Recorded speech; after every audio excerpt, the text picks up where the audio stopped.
In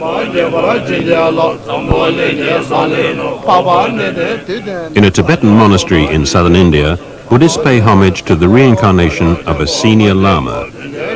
They believe Ling Rinpoche, once senior tutor to the Dalai Lama, has been reborn and is blessing them and the gifts they bring.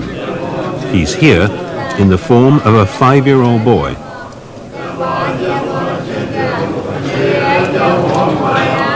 The ceremonies have lasted all day, and in mid-afternoon, this remarkable infant still behaves with the composure expected of a High Lama.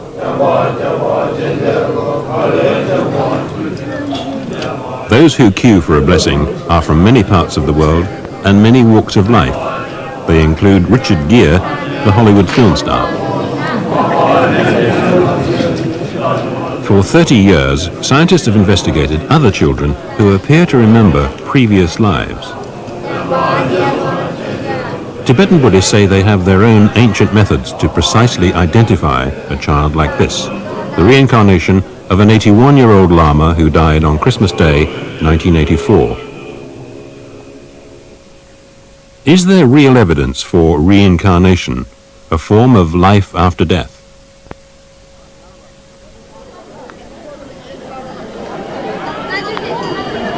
Tibetans believe senior Lamas who choose to be reborn can be traced by an ancient formula.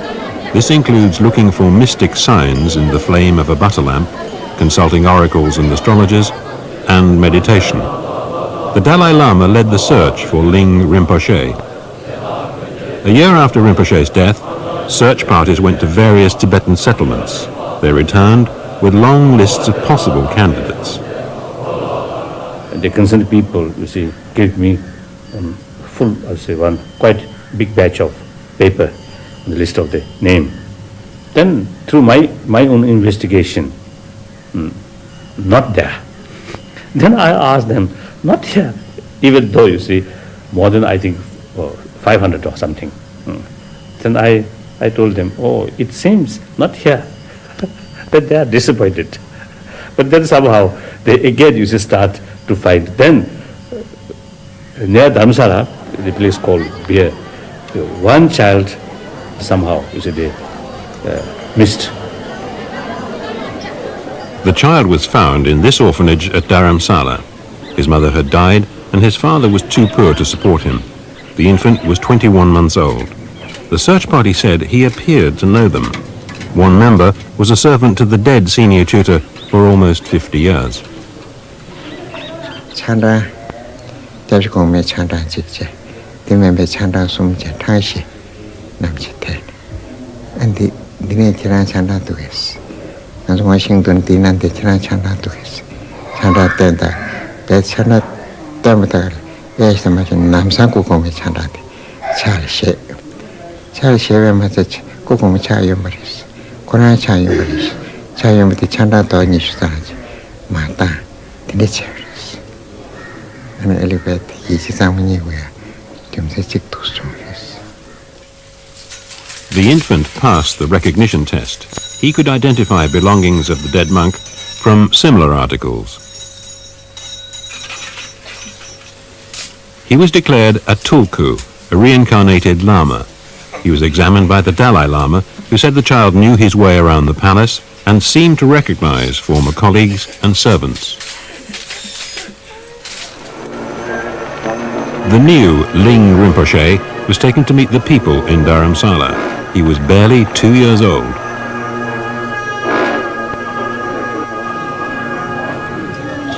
His personality and bearing helped to convince the Tibetans and others that he was truly the reincarnated senior Lama. When I met the young boy the first time, right after he had been identified, he came and jumped into my arms and patted me on the head. It acted very much like he knew me. And although I did not believe in reincarnation at the time, or I had no evidence at the time, when I met this young child, I was absolutely certain that it was him, that it was the old man. It felt exactly like it was the old man back again, acting the same way he had acted when I had seen him, which was 7 years before. Today, this child is 5 years old. The orphanage is a distant memory. The old servant is now the boy's guardian, and they live in a bungalow next to the Drepung Monastery. At the end of this day of ceremonies, the boy, now Ling Rinpoche, will become a monk. The Tibetans say they have several children like this, High Lamas who've chosen to be reborn.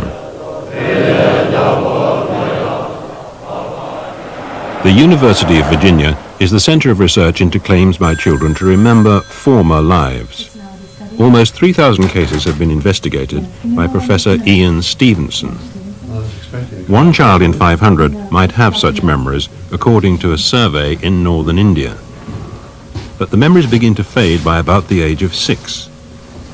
There seem to be fewer cases in the West. We do hear quite often from the parents of Western children that they wish they'd known about this research when their little boy was 3 years old, because he was saying, I used to be a pilot and I was shot down, and we told him to stop telling fibs, and now he doesn't remember anything, and we can't say much to you about the case. So some cases are definitely suppressed in the West, but they are much more readily found in South Asia than they are in the United States and Canada and Western Europe.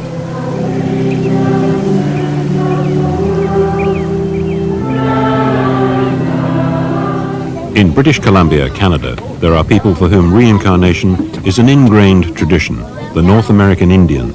They appear to be Christian, but older beliefs are just below the surface.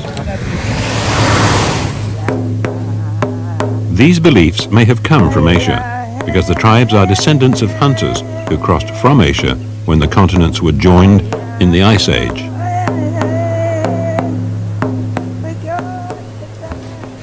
In Canada, Dr. Antonia Mills continues Dr. Stevenson's researches.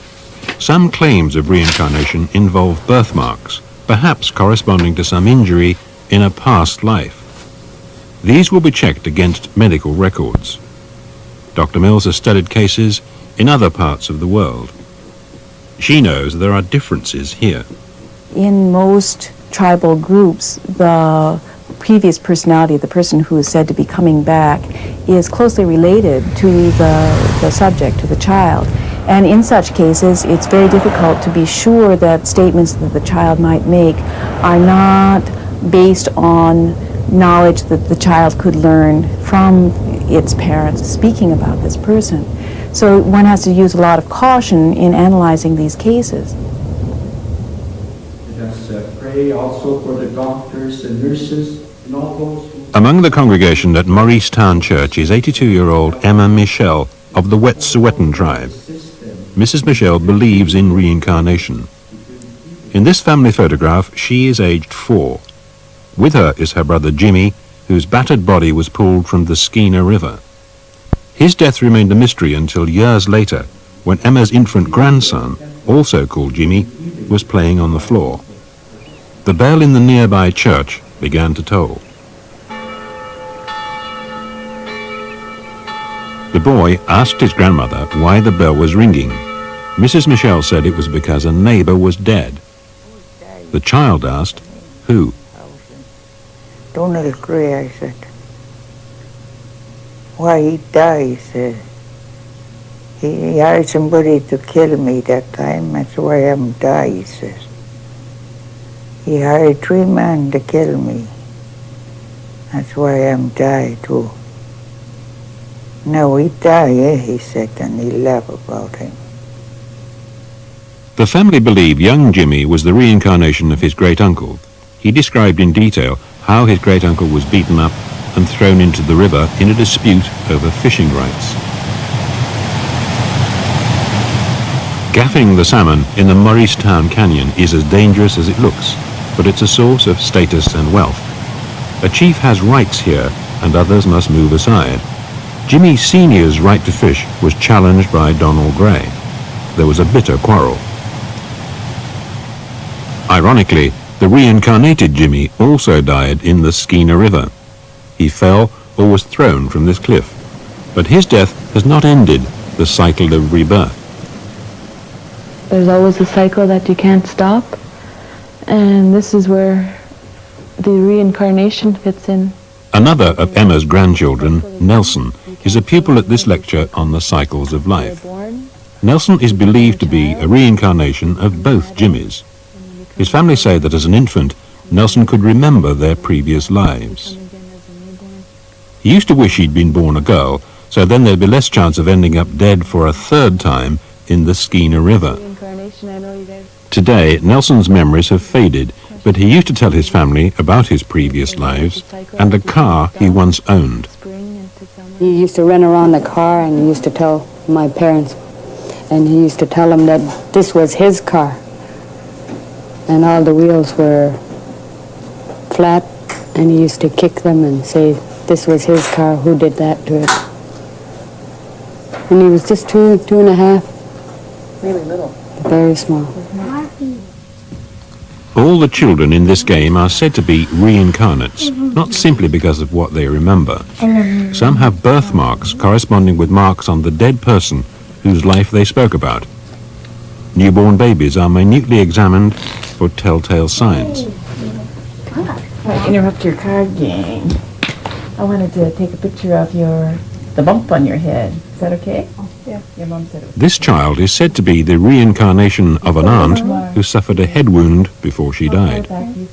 This combination of statements by the child, birthmarks, characteristics, medical conditions that relate to a previous personality, these have to be examined very carefully, and in a number of cases, the evidence is very difficult to explain. For example, these cases where the children have pierced ear marks. This is not something that would be genetically transmitted. Birthmarks on the ears are similar to scars caused by earrings worn by chiefs. In some cases, a tribal elder has had an announcing dream, saying that a chief has been reborn. An examination of the baby has then revealed the matching ear marks.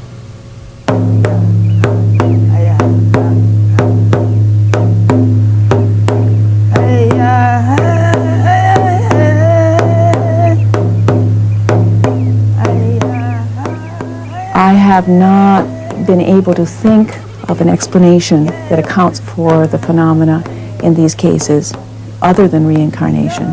But what reincarnation is, what is being reincarnated, that's of course still a very large question that's not fully understood.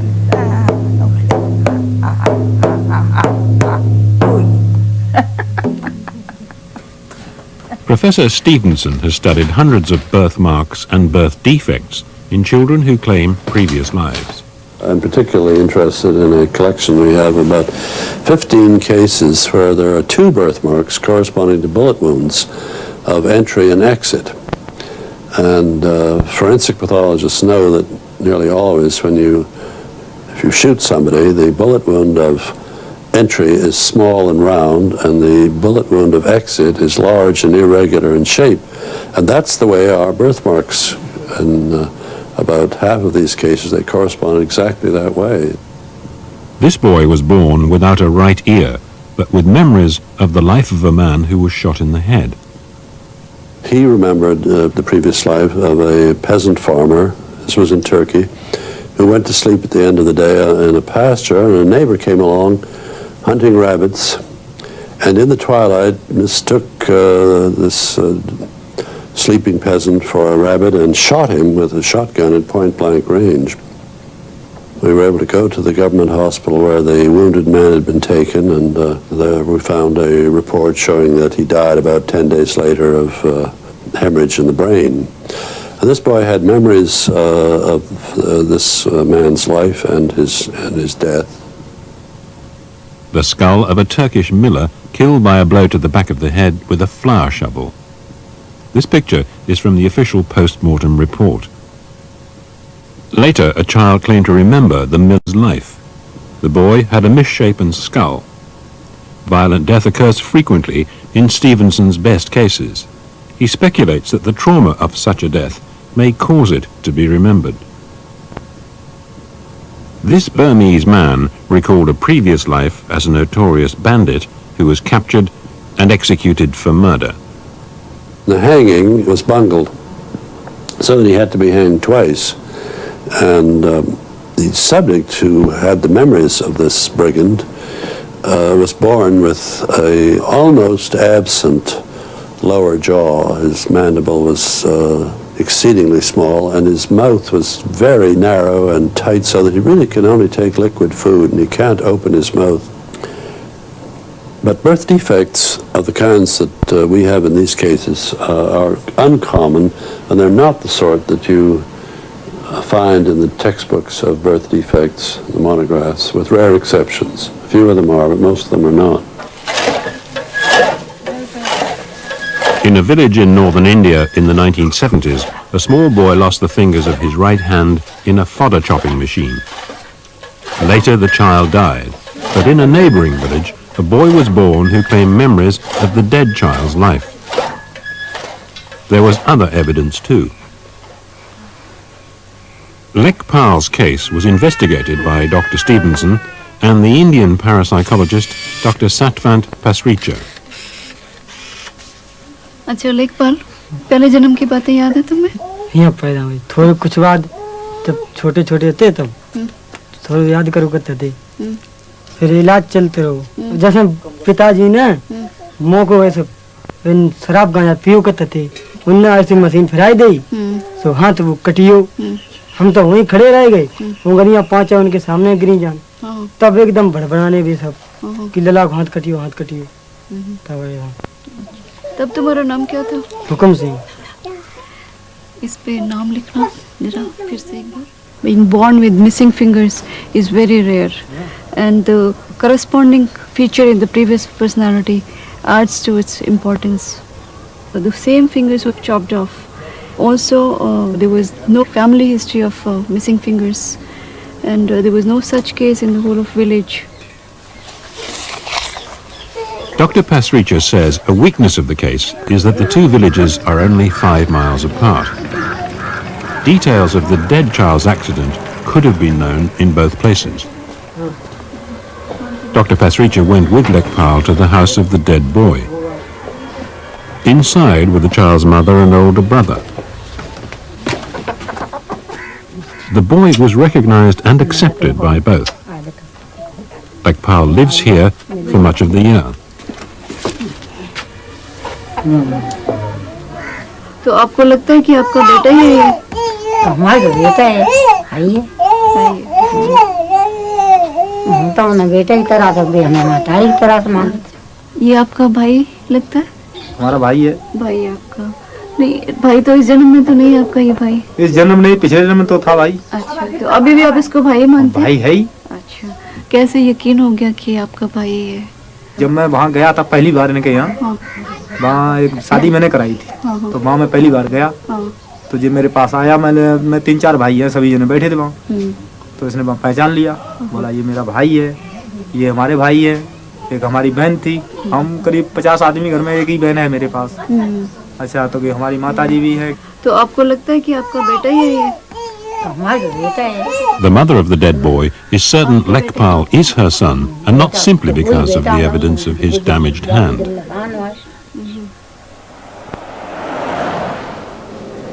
In Bangalore, Dr. Pasricha is an associate clinical professor at one of India's largest mental hospitals. For 11 years, she studied evidence for reincarnation and investigated 350 cases. Some subjects have a phobia, a fear that seems to come from some incident before they were born. Others have a great emotional attachment for their previous families. One of Dr. Pasricha's earliest cases was a girl aged 2 who remembered life as another little girl who drowned in a well. This was in a village in the same part of northern India.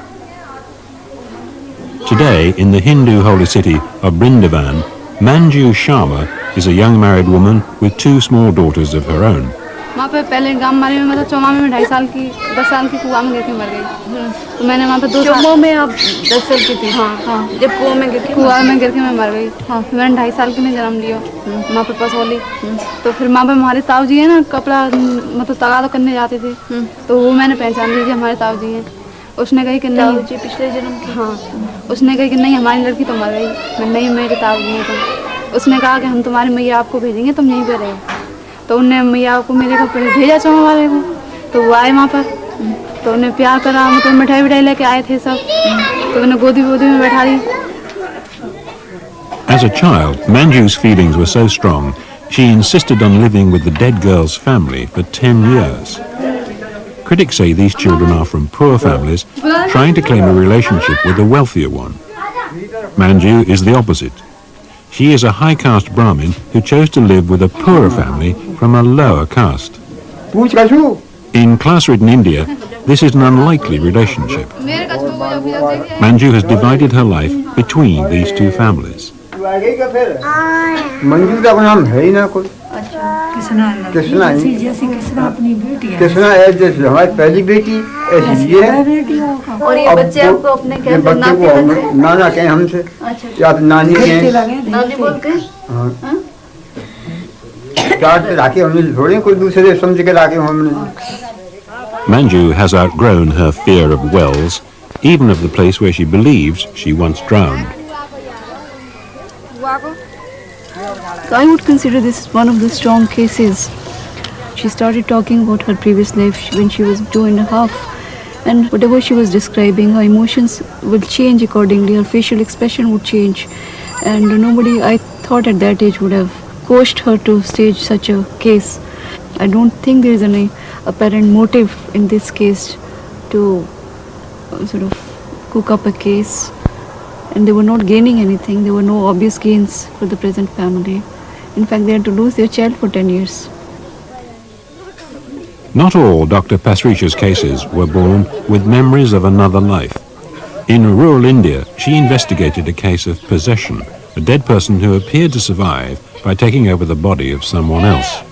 In May 1985, in the remote village of Sharifpura, a young married woman, Sumitra, had a seizure and seemed to die. Her father saw it happen. अंदाज doctor लोगों से लगाया, कोई आँख से नहीं, शरीर नहीं, पानी हो चुका था, और तैसे ही अंदाज दिया तुम लगा, तैसे ही लगाई लोग जाते, और तक के बाद फिर ये सांसें फांसें इनकी वहीं चली, पर्चे तब वही जवाब कि ऐसी बात आज गई भी है, जो कि हम लोगों को नहीं किसी को पहचाना इन्होंने, 2-4 दिन किसी को नहीं पहचाना, तब हमने खुद बातचीत करी, तो कुछ खड़ी बोली आई, इनकी बोली में फर्क पड़ा, तो इन्होंने कि हमारा तो है नहीं कोई नहीं, फिर कि ससुराल मेरी दिव्या पर पियर मेरा हटावा, और जो कमी बोल नहीं कहीं ससुराल पियर दिया है, जका बात है। Sumitra insisted she was this girl, Shiva, a young housewife whose death was reported in some newspapers. Her body with head injuries was found beside a railway near her home. But Shiva had been murdered, claimed Sumitra, and her in-laws had tried to make it look like suicide. There was some effort to bring the husband's family to trial for murder, but there wasn't enough evidence to prove the charge. Shiva's father heard about the girl in the remote village who claimed to be his daughter and went to see her. The girl recognized him immediately and spoke in detail of Shiva's life. She convinced him she was his daughter.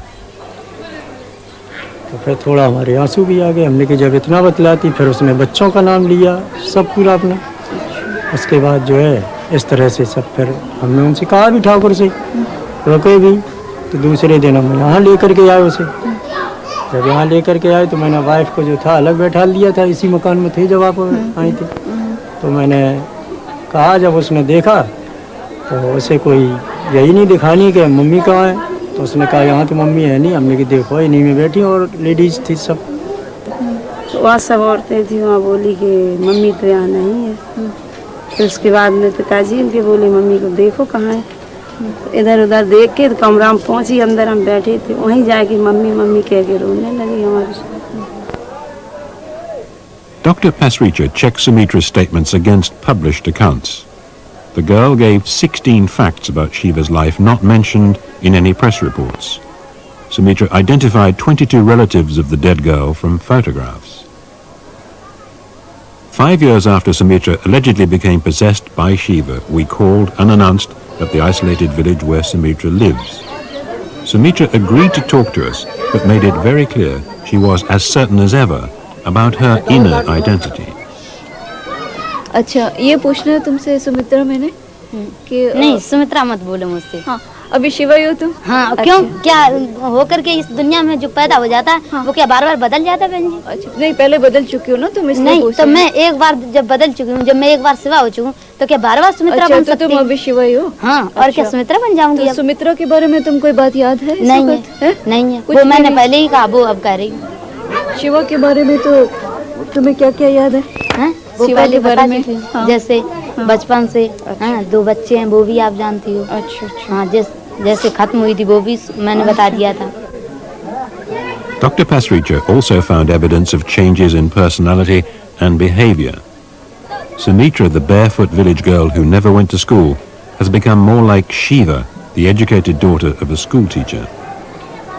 After the changeover, she started wearing a sari in a different way, very dignified way, and also her chappals, sandals she'll put on, and she started addressing her husband also in a different way. Earlier she used to call him by his sister's name, so and so's brother. Then she started calling him in a very sophisticated way, and also she started writing. Before the changeover she could not do anything, means she could barely read and write. But after the changeover, she could write sentences and she could speak also. I mean, she could read written Hindi. Dr. Pasricha and her colleagues recognize that where reincarnation is taken seriously, people often have a more tolerant view of unusual behavior. They have different ideas about the makeup of human personality. Are people something more than a combination of genes and the family environment? Just think of the way the average Western parent regards his or her child. It's exactly the same as one regards an automobile that's come off a factory line. There was nothing before these bolts and bits and pieces of the car were assembled and painted.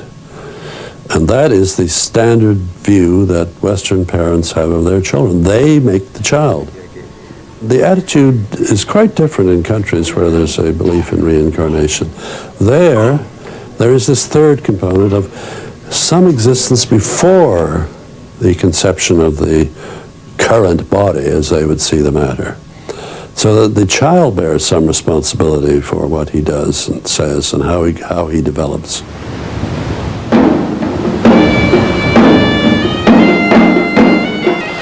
The island of Sri Lanka in the Indian Ocean has provided some of the best cases for researchers. Buddhism is the main religion and reincarnation widely accepted. Investigators try to obtain untainted evidence. Their aim is to record a child's memories of another life before anyone knows the identity of the dead person the child is talking about.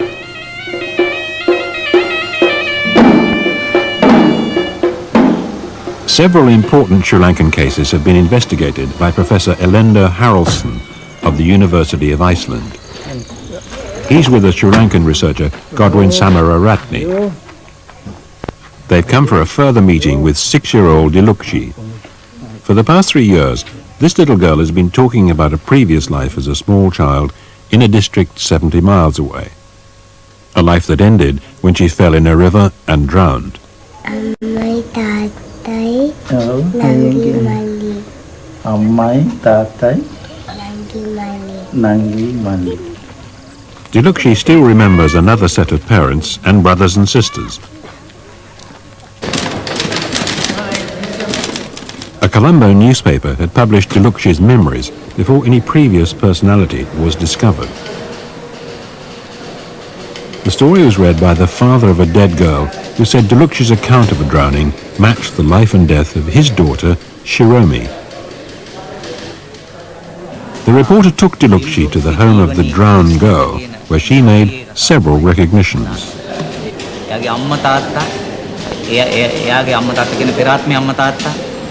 එයාගේ පෙරාත්ම සහෝදරයා, එයා සඳහන් කරපු පෙරාත්ම සහෝදරිය, එයාගේ පුංචි අම්මා, එයාගේ අත්තම්මා, ඒ වගේම එයා පෙරාත්මේ ඉස්කෝලේ යන කාලේ පාවිච්චි කරපු ගල්ලැහැල්ල, පැන්සල, ඒ වගේම එයාගේ චිත්‍රපොත, ඒ ළමගේ ඇඳුම් පැළඳුම්, එයාගෙන චුණු වතුර බෝතලේ අවුඛාන් නාඩිය පවා ඒ ළමයා අඳුරගත්තා. දැන් මේවා දිල්රුක්ටි එහාට ගෙනියන්නේ ඉස්සෙල්ලා මේවා සඳහන් කරාද? මේවා අපි පත්‍රයේ සඳහන් කළා. මේ පත්‍රයේ අපි සඳහන් කරලා තියෙන්නේ එයා යන්න ඉස්සෙල්ලා කියපු විස්තරය. We filmed another reunion between Dilukshi and the dead girl's parents. Before the newspaper brought them together, these families were quite unknown to each other. They lived in widely separated parts of the island and are still a little shy with each other. On a previous visit, Shiromi's father gave Dilukshi a silver whistle to match his own.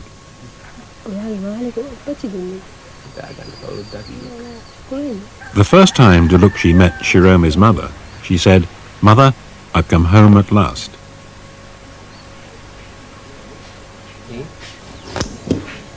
The reporter, Abby Parler, said Dilukshi had recognized some of the dead girl's toys and books. According to Professor Haraldsson, this was useless as a scientific test. Shiromi's possessions should have been mixed up with objects that had not belonged to her. As it was, anything that Dilukshi pointed to could be taken as recognition of something belonging to Shiromi. 10-year-old Shiromi had drowned in this river near her home a year before Dilukshi was born. Dilukshi led the way to the riverbank and showed where she remembered falling in and striking her head on a rock. It was the exact spot where Shiromi drowned in 1983.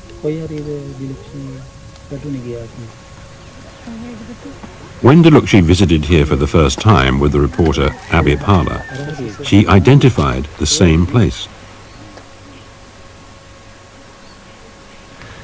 Dilukshi had further stated that there had been a footbridge across the stream, and close to that footbridge was her father's paddy fields. And when we think of Shiromi, her father, Mr. Anatunga, he owns these paddy fields, and there had in fact been a footbridge here over the stream. So all these statements concerning the stream, they fit the life of Shiromi. Part of Dilukshi's story was verified during filming. She remembered a shop near Shiromi's home run by a youth known as Thin Boy. The only likely shop had been closed for years. Professor Haraldsson stopped to take pictures, but unexpectedly found himself being introduced to someone. So this is the Thin Boy. This is Hinmale. Yes, we used to have the shop here. What did he sell? A bonus for Professor Haraldsson was that the Thin Boy remembered the drowned girl, Shiromi. She used to come into his shop. Haraldsson regards this as a strong case.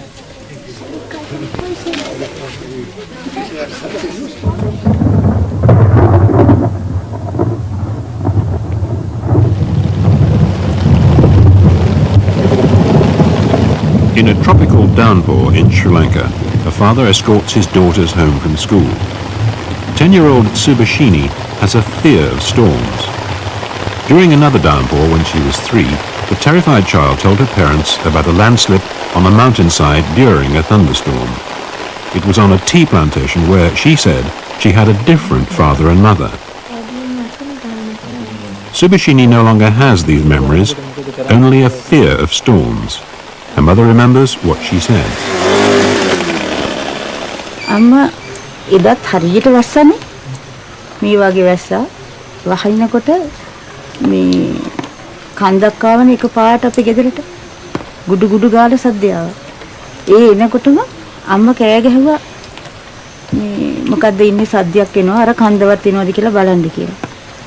ඊට පස්සේ මෙයා තාත්තයි මේ දෙන්න torch එකක් අරන් එළියට ආවා.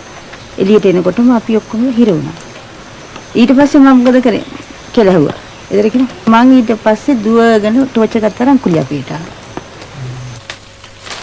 When Subhashini was 3, she demonstrated to her parents how tea was picked. She described the bushes in detail, although none grow where she lives. She said the tea pickers were Tamils, except for her own family of Sinhalese Buddhists. They lived in lines, which her middle-class parents didn't understand. But lines are the tea workers' name for their terrace shacks. they lived in Gampola, 60 miles away. Stevenson's researchers found there had indeed been a disaster on a tea plantation at Gampola 2 years before Subhashini was born. There was lightning and thunder, and at about that 8 p.m. the rocks above this came down with mud and water, and it slipped down here, covering all these line rooms, half the line rooms, and it went down below about 200 to 250 yards below. I think about 28 people died on that, but unfortunately we were able to recover only about 13 bodies. Documents from the disaster inquiry confirm that the victims were Tamils, except for one family of Sinhalese Buddhists. They had a 7-year-old daughter, Devi Malika, who seemed to match Subhashini's statements. What happened to that family? There were 5 living at that time in that house. All were killed. These 2 who survived were outside on that special day. Devi Malika has a surviving brother and sister. Subhashini's first visit here was abandoned when the child became hysterical with fear. Later, she met these 2 and they believe she is their sister reborn. Devi Malika's body was never recovered. Some of Subhashini's details of life on this tea plantation were unverifiable. But the researchers say 25 of her 32 statements match the life of Devi Malika. Along with the other cases, is this story convincing evidence for reincarnation? I think where the evidence has led us is that whereas formerly a belief in reincarnation depended on religious traditions, scriptures for certain countries, oral traditions for others, now at least one can point to evidence. And the evidence is not flawless. Every case has some weakness or other. But there is an accumulation of quite strong evidence from, I would say, 100 cases. Even for those 100 cases, there are alternative possibilities of interpretation, but reincarnation is certainly a plausible. I would say in some cases it's, for me, the most compelling interpretation, even though it's not the only one.